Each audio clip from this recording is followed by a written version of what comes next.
Just waiting for this to go live.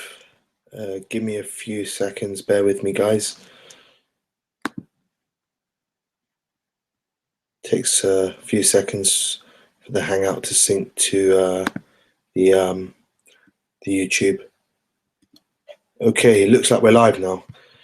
So, guys, evening. This is looking like we're on the 4th edition of the Jet Goes Live. Sort of show. Archibald, hello. Hope you're well.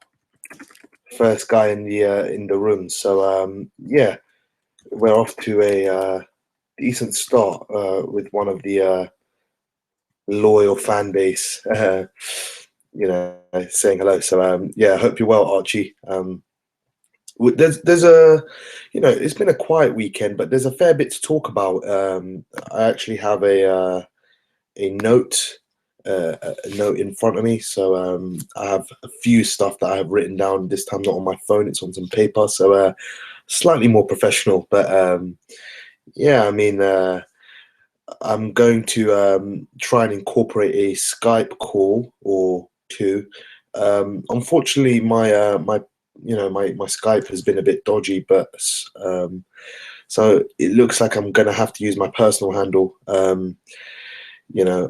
I hope if I give up my personal handle, it's I'm not going to get hounded or stalked or anything like that. So, please take my Skype with a bit of a, soft touch. I'm not going to. I don't want anyone hounding me or anything in my personal time. So I will put it out there very shortly. I'm just going to rant at the screen for about a few minutes, do a bit of housekeeping, discuss the topics that I want to talk about tonight. Although if anyone wants to speak about anything in particular, please let me know. So yeah, I mean, I'm going to talk about. I'm going to talk about Ward Brand this weekend. The Olympics. There's been some Brits that have gone out recently. Anthony Fowler, Galao Yafai. So looking to discuss that. Flanagan, Verdejo being on hold. Jesse Vargas versus Manny Pacquiao potentially on pay-per-view in and around the November time period. Tony Bellew versus BJ Flores made for October time. Carl Frampton, Leo Santa Cruz potential rematch. Leo Santa Cruz, his team saying that they didn't feel they lost the fight, or more so his father. Also Frampton talking about moving up to 130, for legacy reasons. So we'll talk about all that good stuff. Salido, Lomachenko, they've been going back and forth on, or the managers have been going back and forth. And, quite recently, possibly in the last, day or so, Terence Crawford and Danny Garcia have been going back and forth. So there is a fair bit to talk about. If anyone does want to talk about something different, please do let me know in the chat or Skype me. I will put my Skype out there if anyone more than 2 people are viewing. So yeah, I mean there is a fair bit to talk about. So that, as I said, those are the topics I've kind of constructed and tried to incorporate some things that we wouldn't really usually talk about, such as the Olympics and some of the viewing figures for Ward Brand. Also, we've hit 10,000 views on the channel quite recently, so I am extremely proud and really chuffed at that.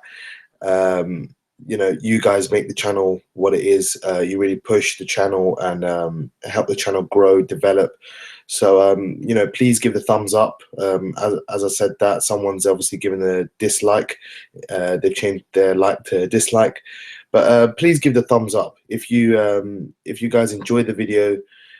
Like the content I'm giving you guys, please do give the thumbs up, share, subscribe, all that good stuff. Get it out there and let's grow the channel. Let's try and get it to where it could be much better. I think that some of the content that I give out, maybe it's not covered by a lot of a lot of other YouTubers, and that's not to say that they're bad or anything like that. I just like to think I'm doing my own thing and I'm being quite unique.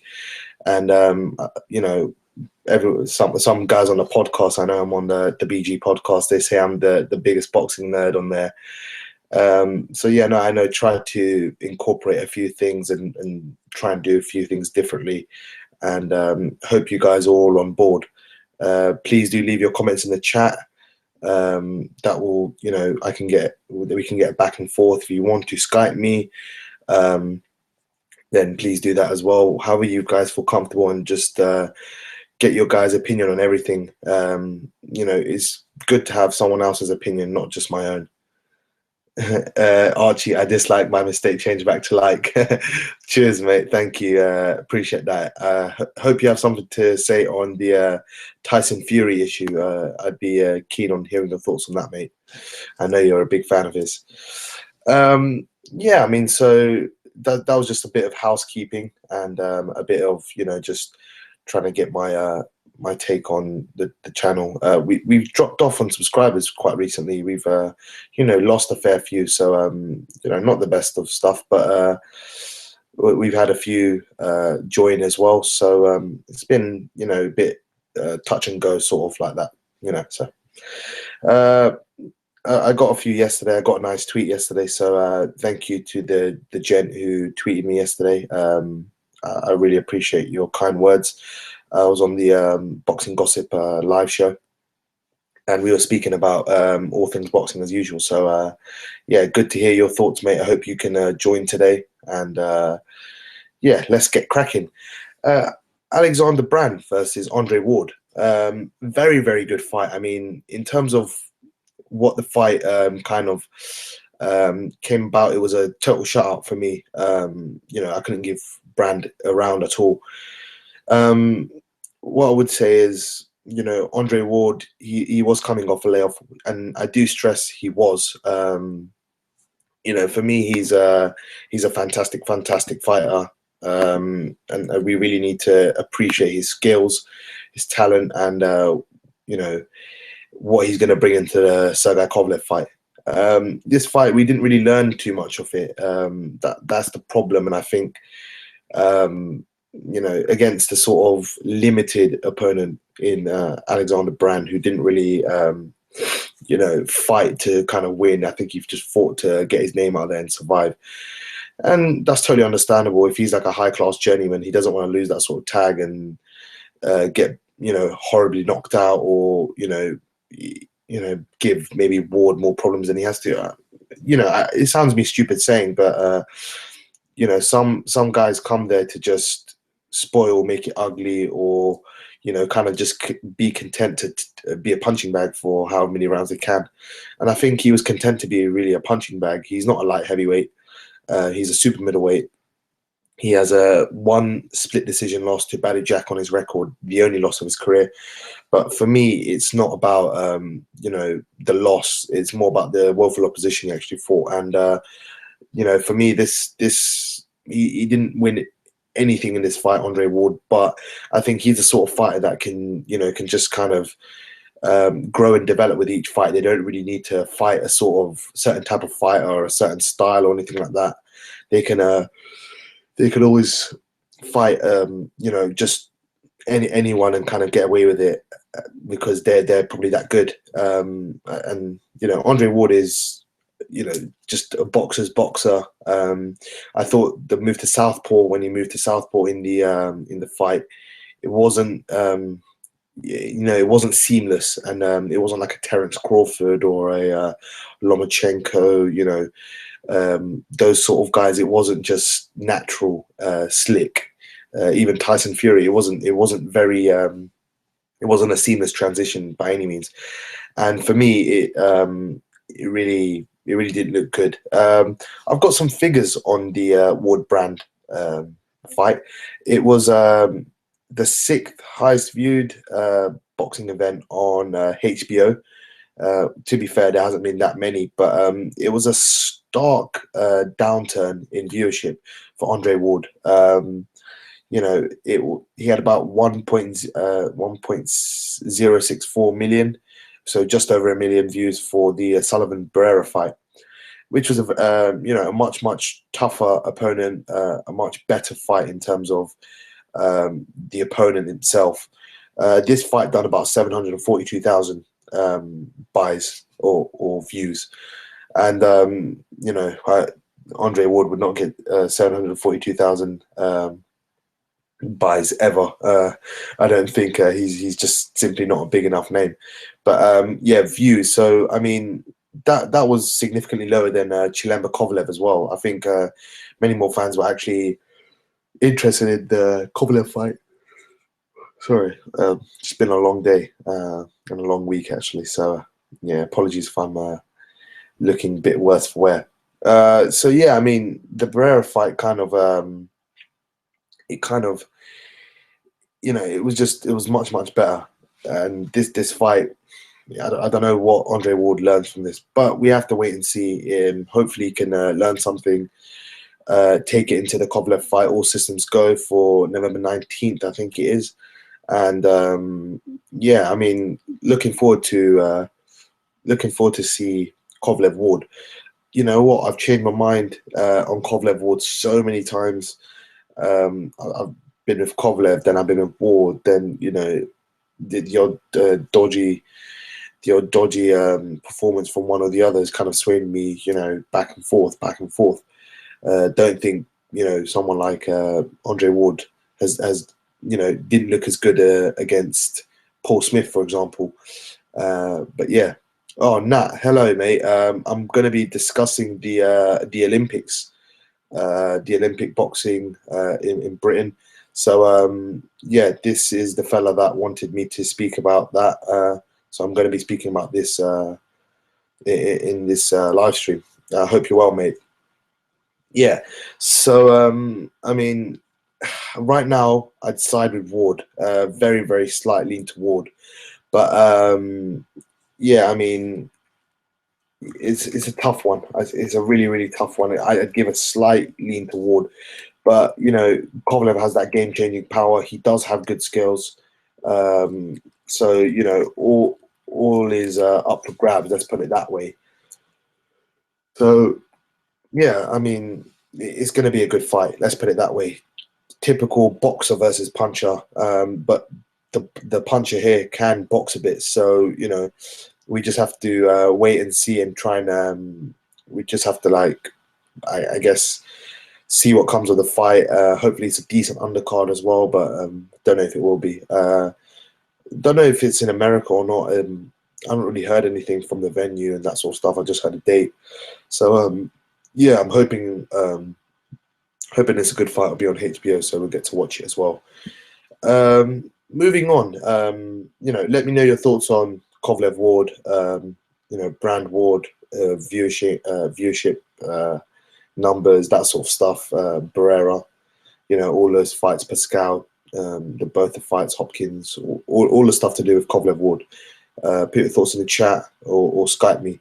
My Skype name, I'm going to put it in the chat, so anyone who wants to join me on Skype, please do. I'd be happy to have a back and forth.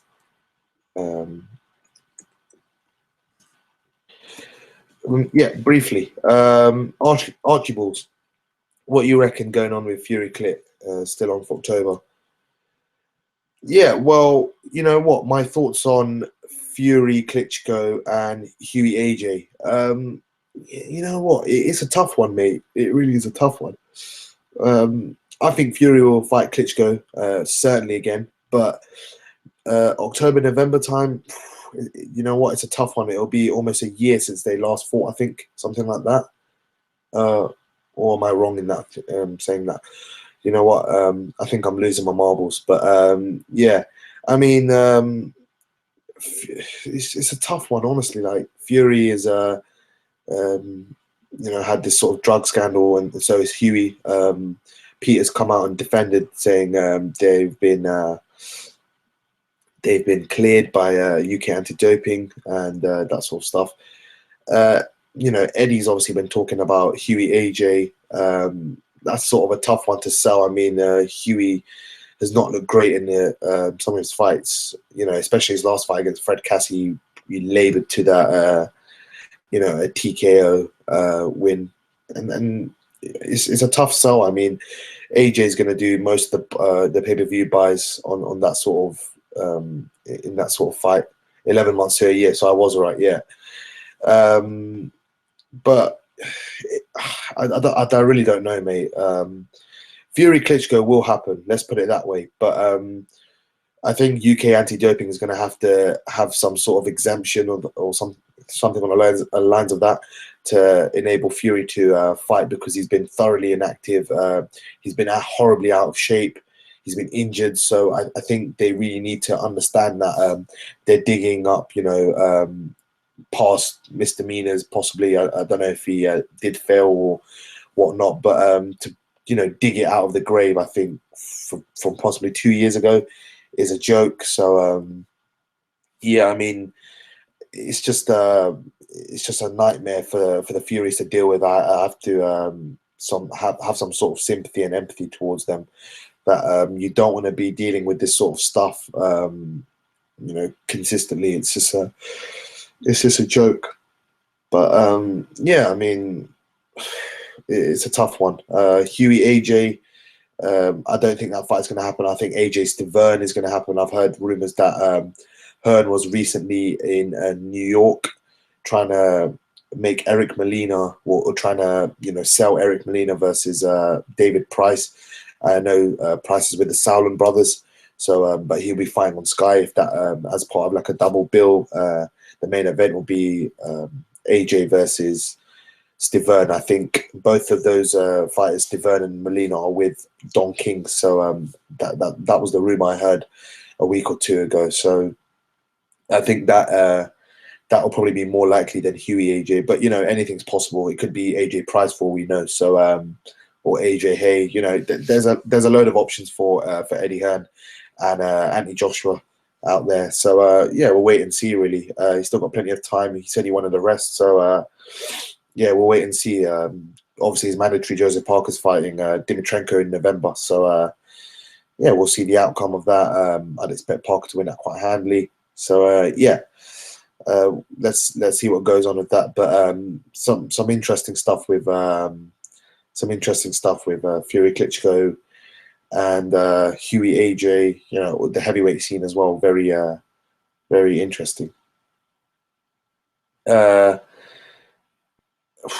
You know what? Tough one. I'd pick Molina actually as well. I'd agree with Archie, Nat or Ganat. I'm not sure how you say your name. So apologies if I get it wrong. But thanks for all your comments and everything on my videos as well. Really appreciate them. I'd go with Molina actually. I just think Molina's improved. Price is. I don't trust his chin. I know he's put on some weight to bulk up, but he looked quite fat against Vaclav Peziar. I probably butchered that name really badly, but the Czech sort of bodyguard or security guard or whatever he was. I just think he didn't look great against him. He came back with a win. But I think Molina looked good against Adamek. I know, a completely shredded version of Adamek, but Molina I think will do a good job on him, and he's improved quite a fair bit since the Deontay Wilder fight, and he gave Deontay Wilder some problems as well in that fight. So yeah, I'd go with Molina in that fight actually. Probably mid-round stoppage, I'd say. I want to talk about something that you wanted to discuss in a separate video, but you know what, I might do a separate video on it. I'll talk briefly on it now. Bellew fight obviously lost to I can't say the guy's name, so I'm not gonna try and pronounce it, but it was a Cuban. He was a Cuban. I think it was a light flyweight contest, and Bellew fight lost a very, very close fight, 29-28 for the Cuban. And yeah, I think Wilder's wins against Dupas and Molina are actually pretty good. I think in hindsight now, but at the time when he was facing them, they were pretty, average opponents, and I think they weren't, the most of stellar names. But I think that's just boxing, and that's how things go. Momentum is key in boxing, and Dupas and Molina have a fair bit of that. So yeah. But yeah, Galao fight lost a close fight, 29-28 to the Cuban on both cards, and one going his way, 29-28. But he, credit to him, he made no excuses. He said, it was a close fight. I've just lost to a world champion, because he was an amateur world champion, the Cuban, and very slick, very, very good at what he done. I think I saw some of the fight. He was boxing on the inside, boxing on the outside, and he done some very good stuff. Galao fight, do I think he can turn pro? It was one of the questions that you asked me. Nat27. I do think he could turn pro, but he's going to have to make some sort of good adjustments, especially the pro guys. I think they're experienced, they're wily vets, so I think he can turn pro. I just think he's going to have to fix a few things that that might undo him on the pro stage, but he's fighting that light fly. I think he can do very well. We know Charlie Edwards is fighting for a world title very soon against John Real Casimiro at flyweight. IBF titles on the line. So yeah, I mean, he's he's definitely going to be there or thereabouts. I think you can probably sign with Matchroom. I know Gamal and Cal already with Eddie Hearn, so I'll probably go with them. But he'll get some good exposure on Sky Sports, and due to the Olympics 1 and 2 being his brother's already being there or thereabouts. Well, one's challenging for a world title in Birmingham very soon, October time, I think. And Gamal's making a good name for himself at super bantamweight now as well. So yeah, I was I wouldn't say thoroughly impressed by Galao fight, but I was pleasantly surprised by a fight. I didn't think he was going to be that great, but he definitely held his own against a solid, a real solid operator. I'm not sure the guy's name, but a Cuban amateur. Do I see his brothers as a lot better than him? I think Cal's the best of the bunch, I'll be honest. I think Cal is very, very skilled. He's a big puncher, and I just think he's got a lot more strings to his bow than the other two. Galao, I think they're all decent in their own right. I think Gamal I didn't really rate too much, but I think his win against Bobby Jenkinson, was it, when he won the Commonwealth belt? I think he looked very good in that fight, and against Josh Well in his last fight, he looked pretty good as well. So my opinion on Gamal is starting to change ever so slightly, but Galao, I think he has some sort of talent, and I think he can go somewhere in the pro game. I think he can at least challenge at the sort of European world level. If he needs to improve, I know I'm just putting it out there, European world level, but we'll see when it comes down to his the start of his career, how he's looking, and the opponents he's facing. And at light fly, super fly, there's not much sort of journeyman sort of guys that can, or even contenders. There's a lack of depth in those divisions due to the unusually small size of the divisions. They're very, very small guys there. So yeah, we'll wait and see. Anthony Fowler, I think, lost as well. I don't, as I said, I do keep up to date with some of the amateur stuff, but I'm not as high on it as I am on the pro game. But I did do my research, as I said, and I think Anthony Fowler lost. For me, this Olympics. This Olympic squad, British squad, it's certainly not. I wouldn't say not as talented, but see the guys that have come out of London 2012, like Anthony Joshua's gone on to win a world title. Luke Campbell, his kind of career has plateaued slightly, I'd say. Not severely, but he's kind of in limbo. I mean, he beat Argenis Mendes, but he got knocked down. People are questioning his chin. And I agree. Fowler looked very basic to me. I agree, May, as well.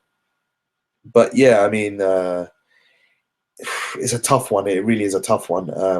I don't know. haven't been as interested in the amateur fighters this time round as I was for London 2012. Hassan and Dam actually lost in the first round of the Olympics. So, it goes to show not all the pro fighters, are the top cream of the cream and the elite fighters. There are definitely some good amateurs out there, and they're willing to, go far, really have some passion, determination, and skill as well to take out these professional guys that have tried to give the Olympics another crack.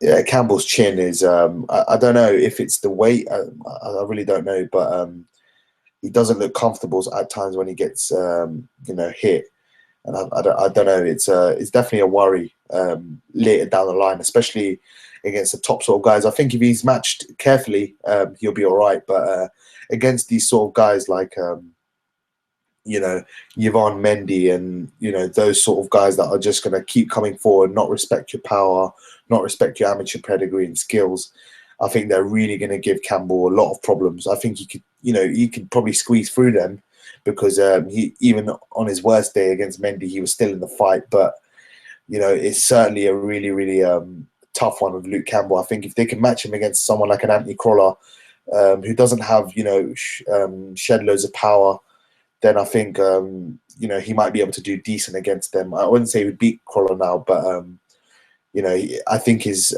Eddie Hearn and his team, talking Campbell.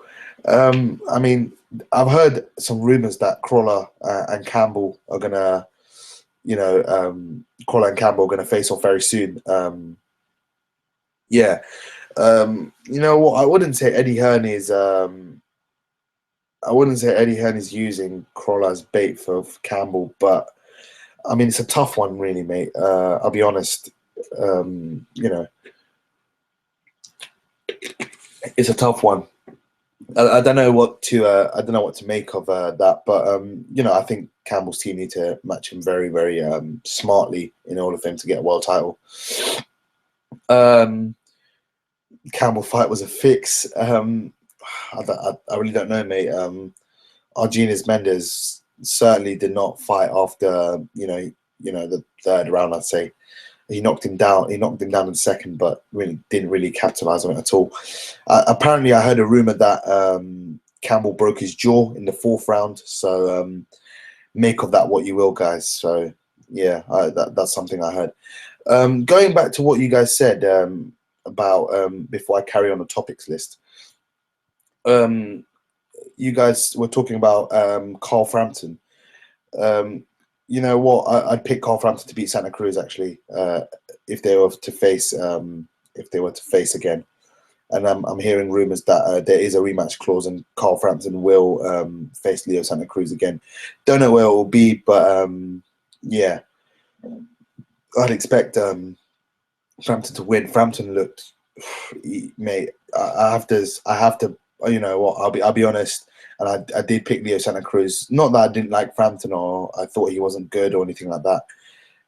We had some serious heated debate on the podcast. So you know what? I'm the first guy to hold my hands up and say I was wrong. But Frampton, I knew what he would bring. I just thought Santa Cruz would be a bit too much for him. And now the moving weight, I think, has really, really, really done Frampton a massive favor. He didn't look drained at the weight. He could take Santa Cruz's punches. He was there. He was moving. His stamina was good. He was in and out. He felt to my eye, it felt like he was a lot sharper. So, and he's a naturally muscular sort of guy. He's one of the small sort of guys. Like he's like Anthony Yard. I wouldn't say as ripped, but he's like him in terms of he's very, very muscular at the weight, and he's very stocky. I did compare him to someone the other day, but I can't remember off the top of my head. But yeah, it was just it was a fantastic performance from Carl Frampton. There are still things that do worry me about Carl Frampton. He does the sort of Deontay Wilder thing that he puts his hands up and goes up in a straight, not a straight line, but he takes like a skip back, a quarter step back. and I think someone who kind of someone who can kind of use that extra sort of punch, be a bit smarter with their boxing. They're really going to cause Carframpton problems like that, especially with a clean blow to the chin, or even the temple or something, taking their equilibrium off. I think Carframpton. I think Shane McGuigan really need to work on that in the gym. It doesn't. It's not a good look, and better fighters, Lee Selby, Gary Russell Jr., Oscar Valdez. They're the top. They're all the champions there, and they really are elite fighters. They're gonna pick up on that sort of stuff from Frampton and capitalize. But nonetheless, that's maybe me being very, very nitpicky and pedantic. But Frampton was very good nonetheless, and shout out to the Irish fans who are fantastic in New York. They made a hell of a lot of noise. So they I don't know if they count as British or whatever, but they were certainly a credit to boxing. Let's put it that way. So big credit to them. Next, I want to talk about Terry Flanagan versus Felix Verdejo. It's been put on hold because Felix Verdejo's been involved in a motorcycle accident, if I'm correct, and so that's going to be on hold for now, and that's a fight that I would like to see. You know what? Because loads of people are talking about Felix Verdejo being the new sort of better, improved version of Miguel Cotto, or young Miguel Cotto. Sorry. I personally would like to see him, against Jose Pedraza. Felix Verdejo and his team have, quite openly said that they can make 130 pounds. So if they can make 130 pounds, I would love to see him against Jose Pedraza. And Jose Pedraza looked really, really good against Stephen Smith and against Andrei Klimov. Klimov is actually fighting Liam Walsh in an IBF eliminator at Harrow Ledge Centre, which is quite local. So if anyone is around, go watch that fight. And I think loads of you may enjoy watching Liam Walsh because he's a very, very skilled boxer. But I think the tickets might be quite expensive. I heard that they were around 40 to 60 pounds, or for the last fight at the venue, it was about 40, 60 pounds. So it is quite expensive. You'd rather go to York Hall, but if you do want to watch him and you are in and around the area, you can go watch that fight. But I'd pick Flanagan to beat Verdejo just based on pro experience. I think he can do what he needs to do. He can be dirty when he wants to be. He was dirty against, ironically enough, Dirty Derry. So he out hustled him sometimes, and he uses elbows, his forearms, and that sort of stuff. So he's that sort of guy that he can adapt, and he can do different things. I pick him on that just, but Verdejo looks good. In his last fight he looked decent, but the fights before he's looked average. I think the slight move up in competition has maybe derailed him slightly, but we'll wait and see on that fight. WBO president has said that's on hold for the moment. A big talking point also has been Jesse Vargas versus Manny Pacquiao. So I'll touch on Manny Pacquiao versus Jesse Vargas briefly. I'll take this question from Archie in the chat. Frank Warren is talking Billy Joe facing the winner of Smith Alvarez. Well, I think the winner of Smith Alvarez will be Canelo. I don't see Smith winning that fight. I do think Smith may give him a few problems here and there. I think he's in the head to head he looked the same height, if not bigger, than Canelo. So I wouldn't be surprised I wouldn't be surprised to see Smith give him just a few problems. He's a sort of guy. He's like a calculated pressure fighter, even though he was getting outboxed by John Thompson prior to winning the WBO 154 belt. But I've heard some I've heard some stuff on Twitter and that sort, and a few people talking about it. Dan Raphael talking about Billy Joe facing someone on the Canelo undercard. So on that September 17th, Smith versus Alvarez undercard. He looks horribly out of shape, Billy Joe. So he need to get down into good shape pretty quickly. But I don't know. They're talking Gabe Rosado. They were talking Hassan and Dam, Austin Trout. Some of the rankings I saw the other day, WBO middleweight rankings are a joke, but there are some really really tough guys there. Curtis Stevens, I think, is in there. David Lemieux's in there. Ryota Murata is a Japanese prospect. I think he's a top-ranked Japanese prospect. He's there. Chris Eubank Jr. may possibly be there as well. There are guys there that Billy Joe, will have competitive fights with, and he could. They're much more beatable, or they're much. They are beatable. Sorry, they're not. Knockover jobs, but Billy Joe can look good in doing so. He can have a really, really tough night's work as well. So I like to see him face one of those guys, if it's possible. But Frank, I think, is going to protect him as much as possible, and maybe cash him out against a Canelo or a Golovkin, or that sort of opponent, or either just make the Chris Eubank Jr. fight.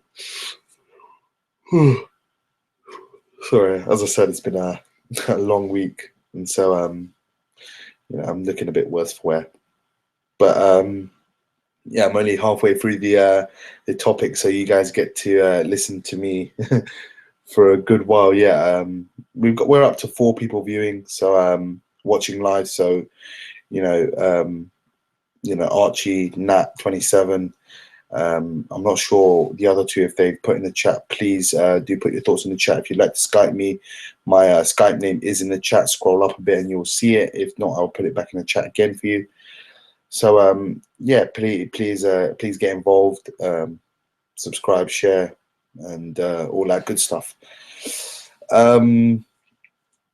But yeah, Billy Joe facing Gabe Rosado. I mean, Rosado's been around the block. He knows his way around the ring. Knows his way around the ring, and it's an okay fight. I mean, it's a better fight than Max Bursak, but we'll see with Billy Joe.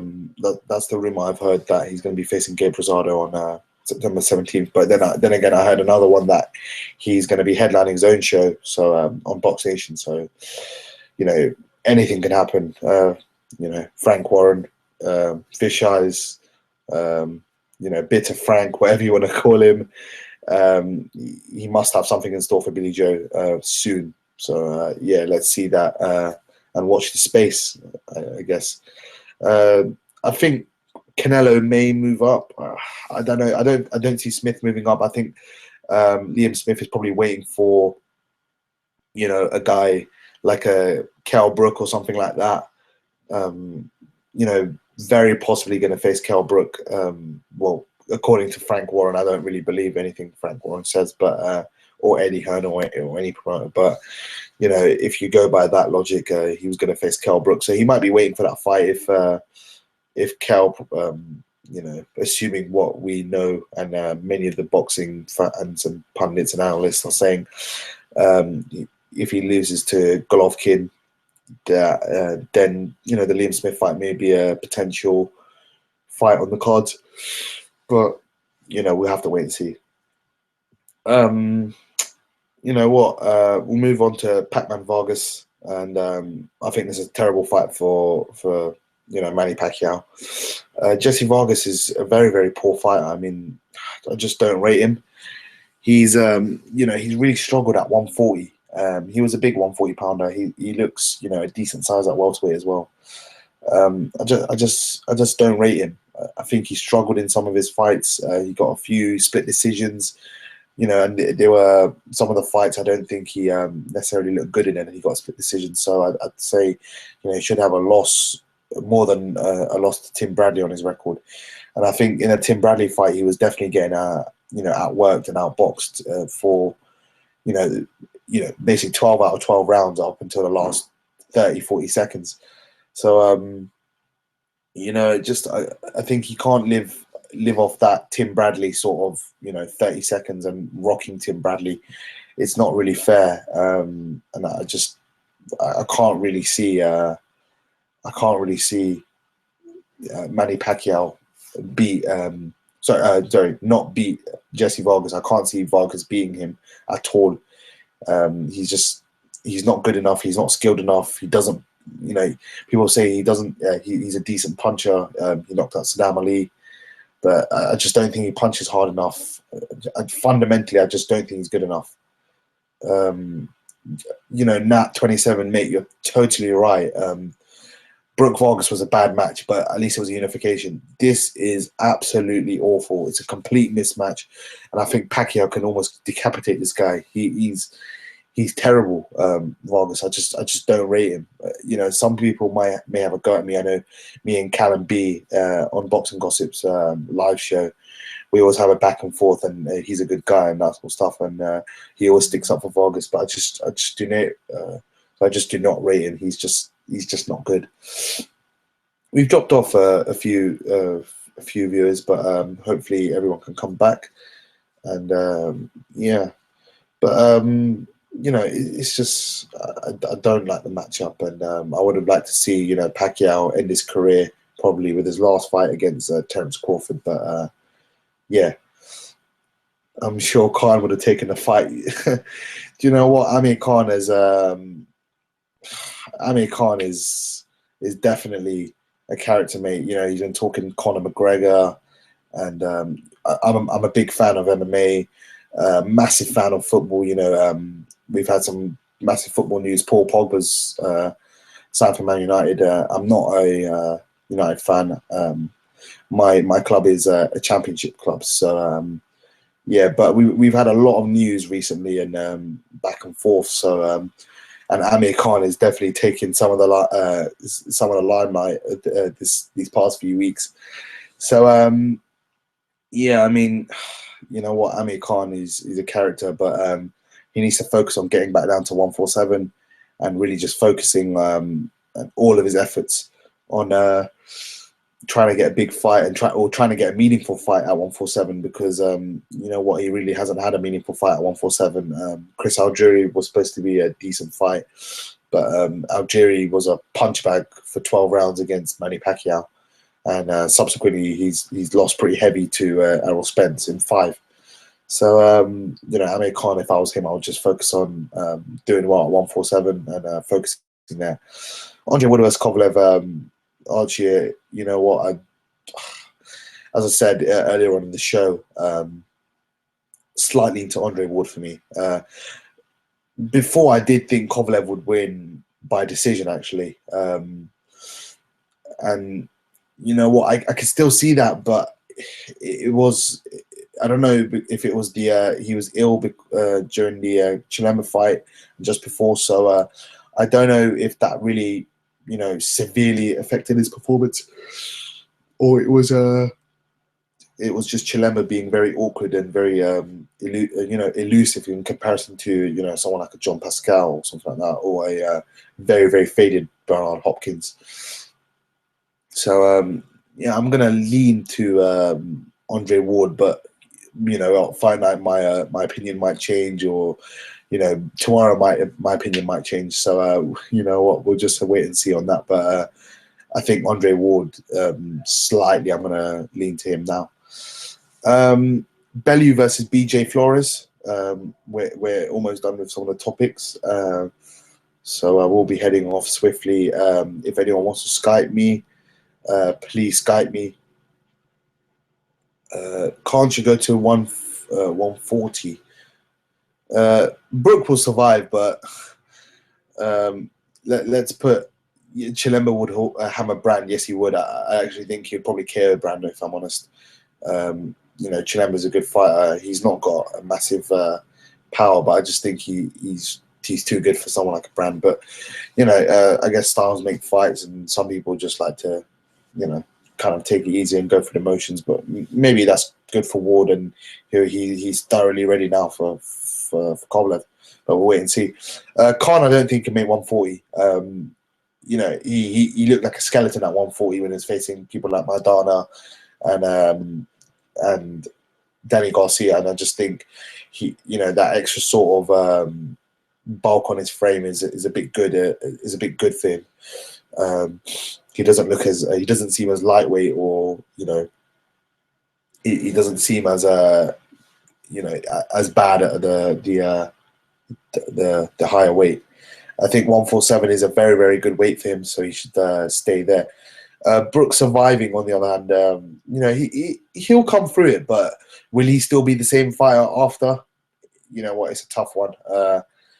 It's happened to Matthew Macklin, Martin Murray, those sort of guys. I know Martin Murray is a high level loser, and I know that's not the nicest thing to say, but his track record, suggests that.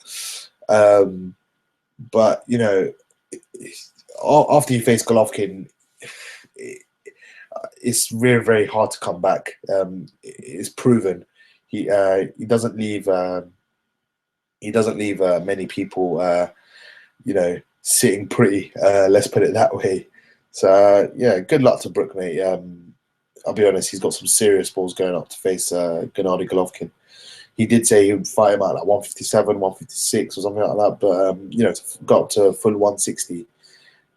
He has some serious cojones. Let's put it that way. Something that Eubank Jr. or at least Eubank Senior doesn't have. Yeah, I could see it, but I just don't think. I don't think Brook moves like Martin Murray. I wouldn't say Martin Murray's an elite mover, but in that fight, he was almost running the whole fight. So if Brook runs the whole fight, we'll wait and see. But I can see it being, can see Brook being at times in the fight. I can see him being a thorough punching bag. But we'll wait and see. Dominic Ingle, I think, is going to come up with a good game plan, or at least for Brook, he's going to try and come up with a decent game plan and try and put it into effect. 30%, Archie. I think that's a bit of a stretch, mate. I give them about the same. I gave them about the same chance of winning, about 5% each. I just can't see either one giving them trouble, because Eubank is worse defensively, but possibly better offensively. Brook is slightly more rounded, and at least he's got that piston-like jab coming. He's going to pop out that jab, and it's a very, very good jab. Probably one of the top jabs in UK boxing. But for Golovkin, I think his jab is superb, and I just don't think, I just don't think Kell Brook's going to see anything like Golovkin. And this will probably be the best opponent he ever faces in his career. Let's put it that way. Golovkin is just he's a beast, man. Brook, you know what? I don't know about his chin. His chin. I mean, Carson Jones rocked him, but I think that was a long, long while ago. He's improved a lot since then. So you know what? If he can be slightly more lucid, move his head, have a lot of lateral movement, then he might be able to avoid GGG for a few rounds. But I think timing and accuracy, GGG is not like some speed merchant or anything like that. He's got incredible timing and terrific accuracy, and I think and you know what, I don't think loads of people say this: timing and speed beats timing and accuracy beats speed. It's as simple as that. And I think this was proved in the Canelo Khan fight. Canelo timed one overhand right, and it was totally accurate. And after that, it was lights out. So let's put it that way. We're down to one viewer, so I seem to have bored everyone, I think. Just gonna go for a while longer. Hopefully, people can join me. But as I said, Bellew, BJ Flores. Before we started talking about Amir Khan, Canelo, and GGG and Brook. Bellew Flores is a poor fight. Let's put it that way. But you know what? They've talked. You know what? Flores has talked himself into this fight. He fought his last fight at heavyweight, I think. He's coming back to cruiserweight. He's in and around the top 20, 30, but you know he's a basic fighter. GGG's power is overrated. You know what? Some people don't have crazy power, but they just have timing and accuracy. And if you look at Lee Selby, I'd say he's not like a one punch knockout artist, but you know when he punches you, you certainly feel it. And Evgeny Gradovich has a very very good chin. He got knocked out in 4 by Oscar Valdez, but you know he got cut up real bad against Lee Selby. I know one of them was headbutts, but the other one was just clean, crisp punching. And I think sometimes timing and accuracy, if you hit them flush with great timing and accuracy, it doesn't matter about your power. It just, you know, it really does. You generate that. That's just the power you generate from timing and accuracy because you're hitting them flush. So I think sometimes, you know, power is kind of like, you should rate in crude terms or in, you know, depends what you kind of, how you want to categorize it, I guess. But yeah, I mean, they're talking about David Haye against Tony Bellew. But, you know, there was a comment on Boxing Gossip's live show yesterday, and they said all roads lead to David Haye.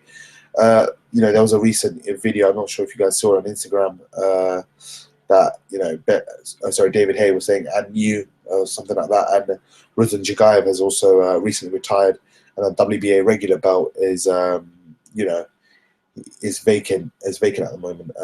You know, Luis Ortiz versus Alexander Ustinov is, you know, supposed to be on. They've called it off for the meantime because he's had some contractual and financial dispute with Golden Boy. So let's see what happens with that.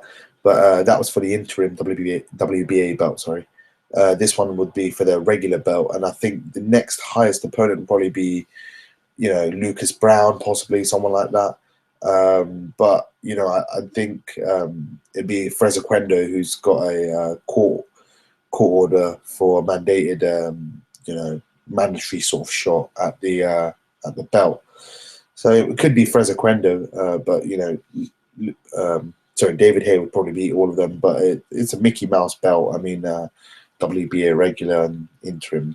You know, if you have an interim belt as a sort of number 1 contender, I understand, but having the regular, interim, international, intercontinental, and, you know, all these belts, it creates, you know, a sort of running joke and parody on the sport at times. It's, you know, I'm a huge boxing fan, as you guys know, and it's just silly sometimes.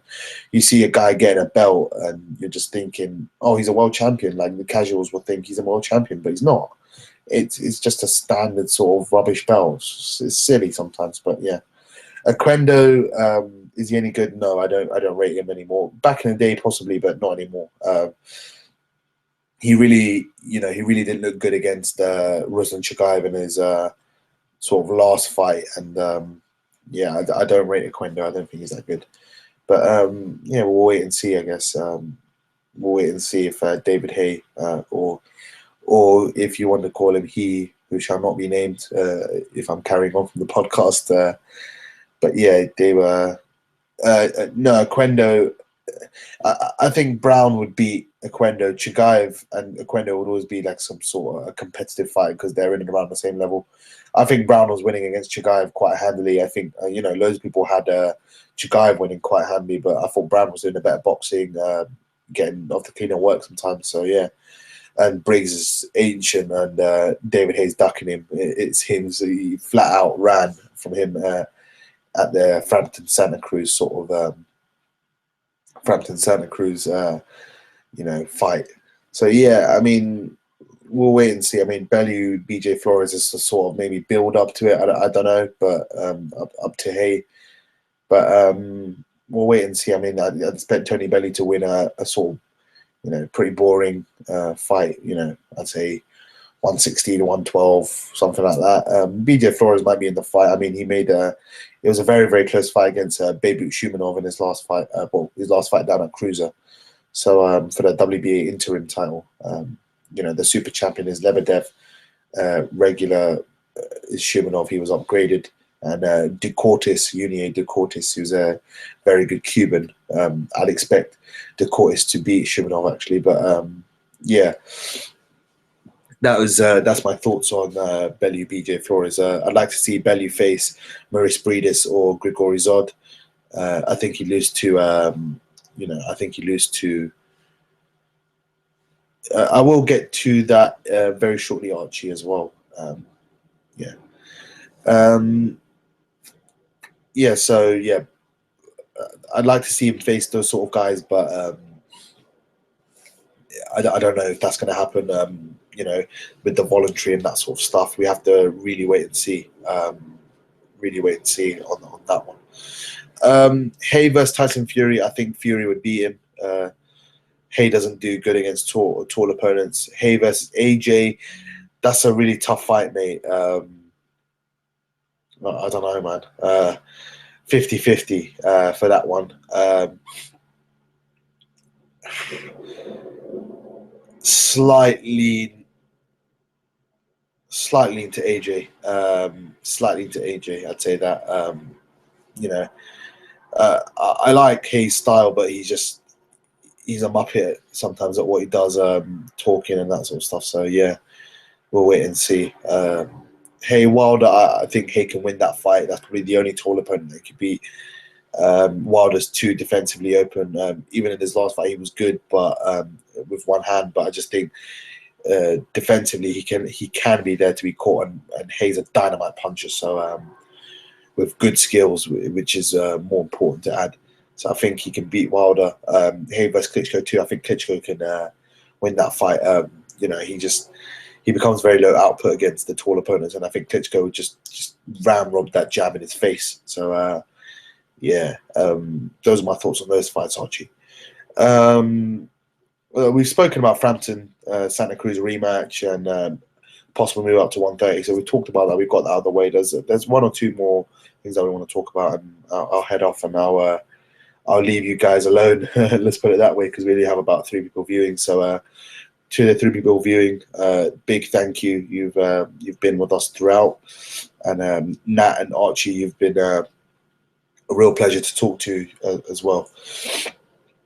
Salido and Lomachenko have been going back and forth. Well, their camps have been going back and forth.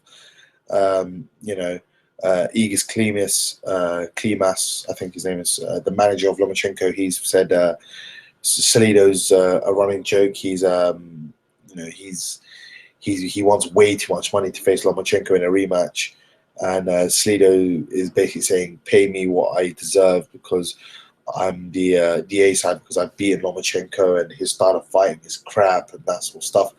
So they've been going back and forth through their sort of camps, and it's kind of stupid. I mean, they've obviously said it doesn't change the fact that Lomachenko's camp said it doesn't change the fact that he didn't lose he didn't lose, but he didn't win his last fight. He drew with Vargas, so he's not holding a belt. If he held a belt, that maybe what the price he's commanding is a fair interpretation, but at the moment it's not very fair.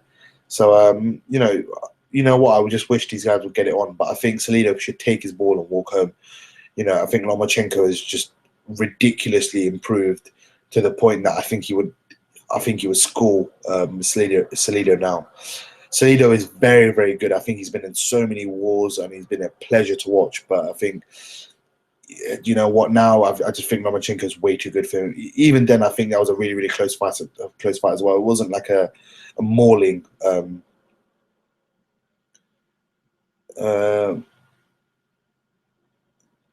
Are you talking about the Nat 27? Are you talking about Jonathan Guzman?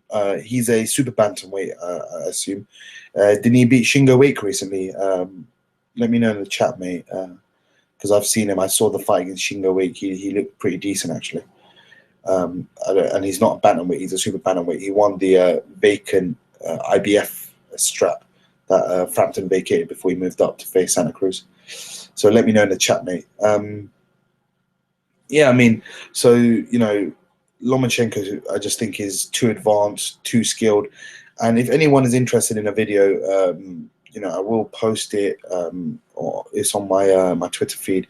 Yes, yeah, I've seen Guzman. He is good. He got robbed for his purse, unfortunately, when he was going home from the fight.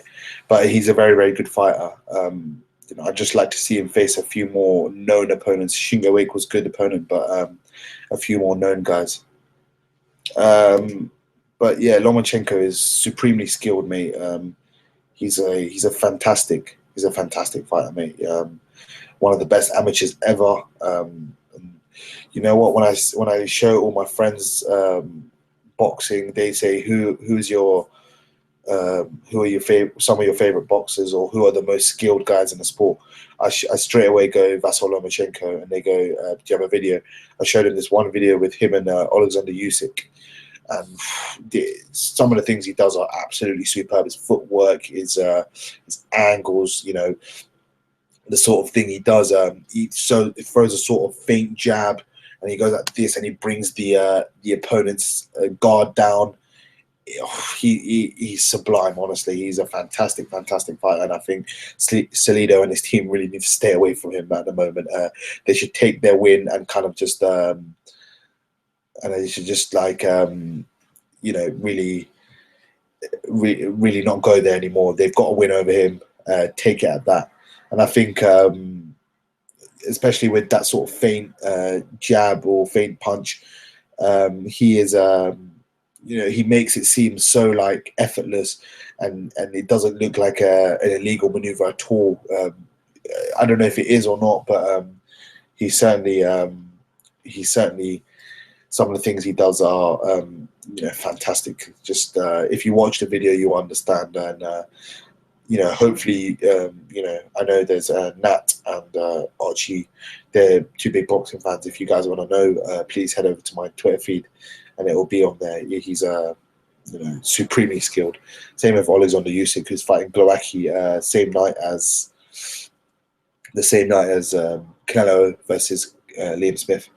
So that's in Poland, I think, if I'm correct. So you know, there'll be some good fights on that weekend. I'll be looking forward to that.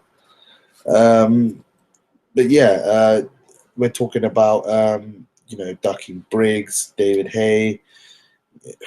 You know what? It's a tough one. David Haye is a very, very skilled guy, but I don't know, mate. It's one of those ones.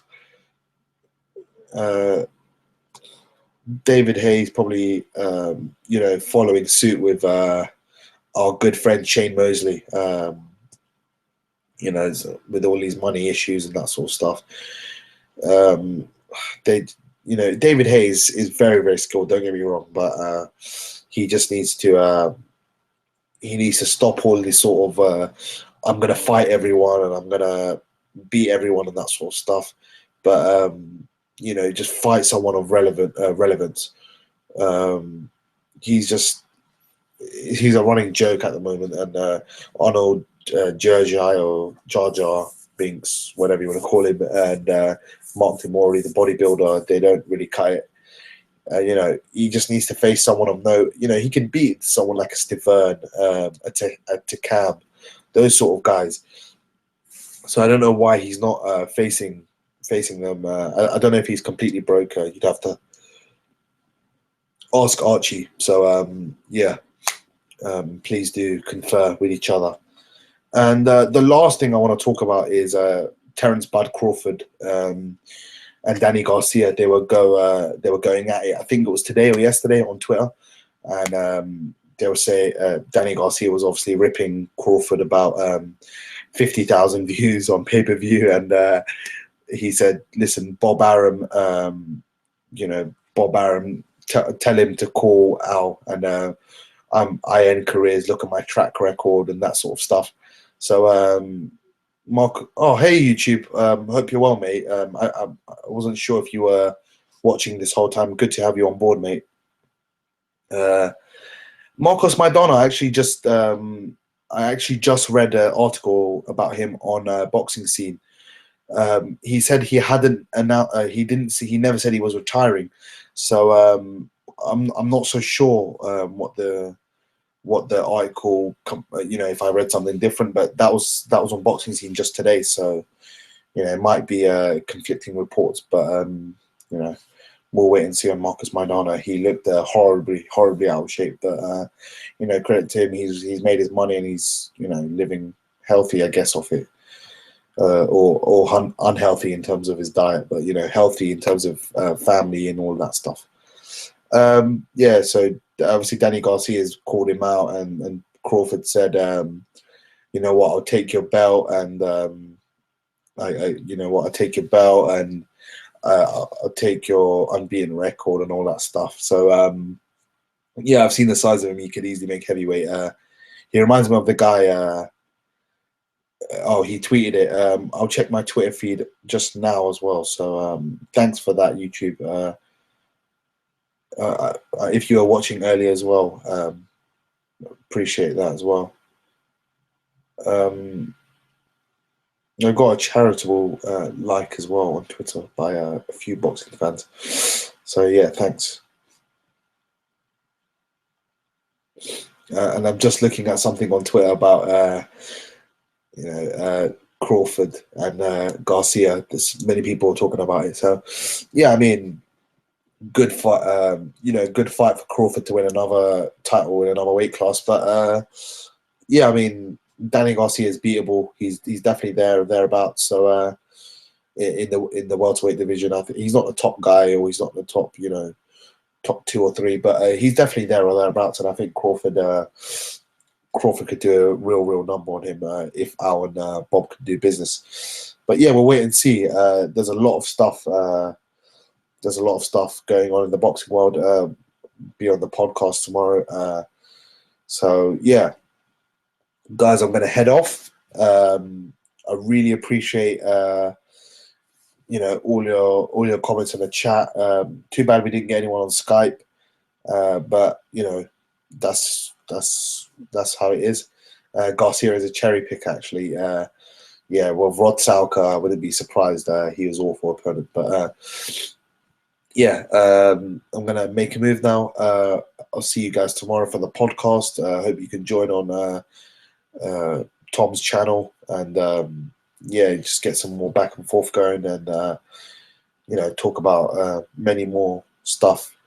If you enjoyed this live stream and you're going to be watching it after this goes up, or you're watching it now, please give the thumbs up.